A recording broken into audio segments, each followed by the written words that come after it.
Selamat datang di podcast Benten. Kali ini kita bakalan bahas tentang pernikahan dini dan KDRT. Teman-teman, kita sekarang udah kedatangan bintang tamu nih. Dari mana nih? Mbak bisa perkenalkan diri. Hai, perkenalkan aku Dika. Halo Dika. Aku Alin. Aku Nenes. Aku Nisa. Nanti. Oke, halo Mbak semua.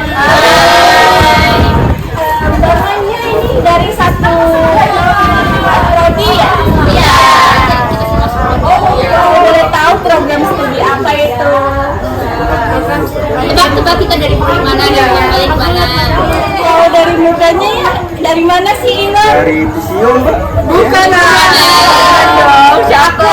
Aku bisa tebak. Apa nih? Tukang bius ya? Iya. Apa tuh? Gimana kabarnya Mbak? Alhamdulillah. Kuliahnya lancar? Alhamdulillah ya. Oke, kita bakalan tanya-tanya ya. Tapi jawabnya ya santai aja ya. Mbak, kan kita ini mau ngomongin tentang pernikahan dini dan KDRT ya. Menurut Mbak yang kalian ketahui itu tentang pernikahan dini dan KDRT itu gimana? Siapa yang mau jawab dulu? Silakan. Menurut saya ya, pernikahan dini itu adalah pernikahan yang dimana kedua pasangannya itu belum cukup umur untuk menjalin suatu hubungan.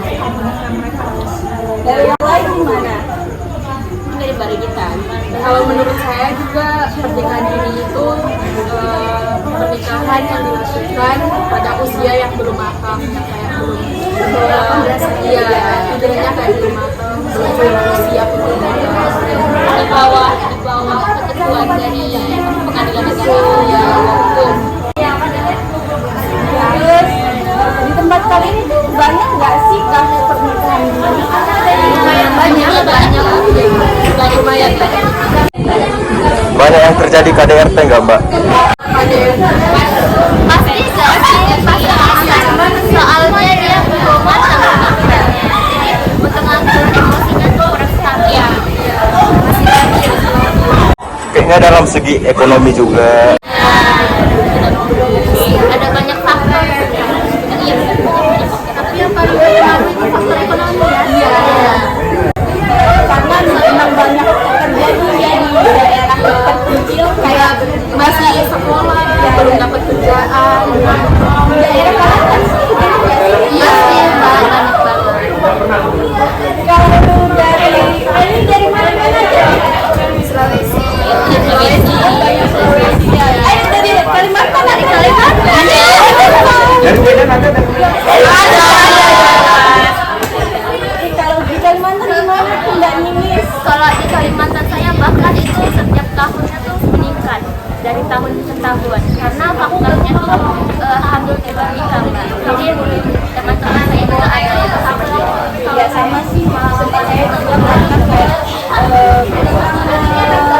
edukasi ya, Apalagi kita di daerah terpencil ya. sangat jauh dari perkotaan ya. Terus yang gila dari Sulawesi ini gimana? Ya kurang lebih sama juga ya. Memang pertama karena faktor lingkungan, cara bergaul, kurangnya edukasi, dan orang tua juga mengatur. Dari ini Mbak yang paling lucu itu yang tinggi. Dari mana ini Mbak? Aku dari Madura. Ya, di Madura sering Mbak kasus Mungkin kalau sekarang ada beberapa tapi nggak separah yang karena dari yang proses itu lebih ada. memang kalau dari saya itu memang harus masih perlu banget ya buat edukasi tentang pernikahan. Siapa ya? Terus dari lingkungan kalian sendiri nih, ada nggak yang udah nikah di usia yang belum tepat terus terjadi KDRT? Bahkan ada juga yang kayak baru menikah sebulan tiba-tiba udah cerai. Boleh. Gimana kalau ada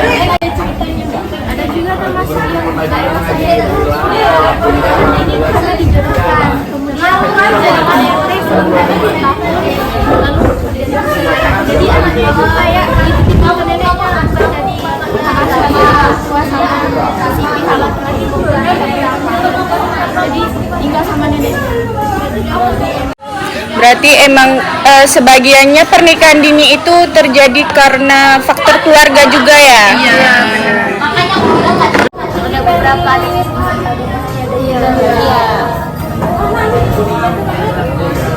Masih banyak faktor yang kenapa pernikahan itu Pergaulan.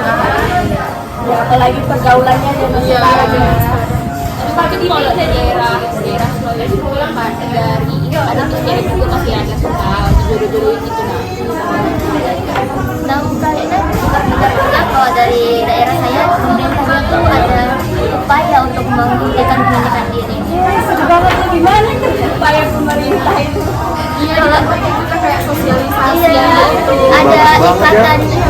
ada ikatan mahasiswa kayak siswa itu membentuk suatu kalau di dalam Iya.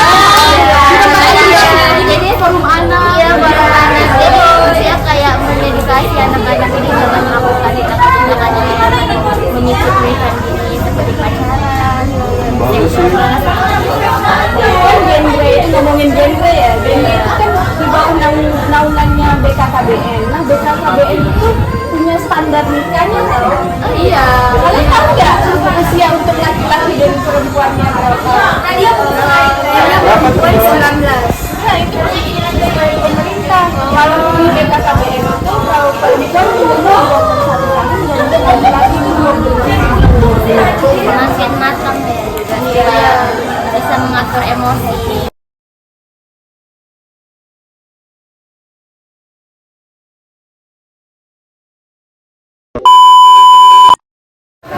Nah tadi kan itu kita udah bahas standar dari BKKBN ya. Kalau dari pandangan Islam nih, standar menikah itu usia berapa sih? Teman-teman tahu nggak? Jadi saya udah pernah baca kalau saya itu menetapkan bahwa pernikahan minimal itu jadi kayak laki maupun perempuan itu pada baiknya di atas usia 16 tahun. Ada juga berpendapat di atas 15 tahun.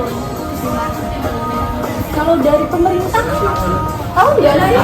Kan udah ada undang-undang baru ya. 19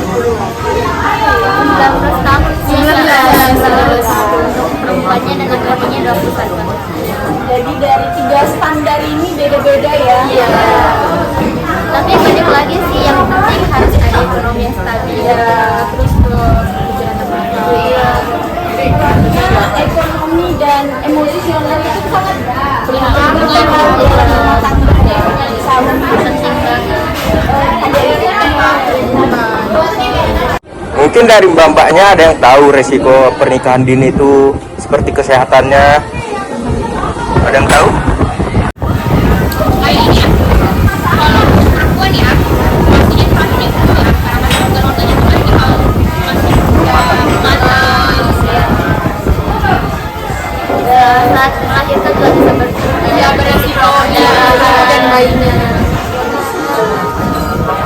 terus kalian itu kayak nanti kalau udah balik ke kampung ada nggak solusi Mungkin kayak edukasi begitu iya ya. sosialisasi kepada anak-anak kayak Kalau yang masih pacaran itu jangan ya kita bisa mulai dari yang paling orang terdekat ya. benar kayak apalagi kan sekarang yang ada itu lagi yang emang umurnya tuh lagi bubar lagi apa lagi zaman itu kan suka SMP kan sama itu kenal jadi mungkin lebih konsep yang terus lagi ngertiin nggak usah jadi kayak gitu Itu apa ya perhatian dari keluarga itu sangat penting ya. Tapi dia Pak merasa kalau tidak dapat perhatian dari orang tua dia dapat melampiaskan ke orang lain pacar terus bisa ya itu bisa memang itu tadi ya pernikahan dini ya KDRT ya. Oke terakhir nih gimana harapan teman-teman nih buat generasi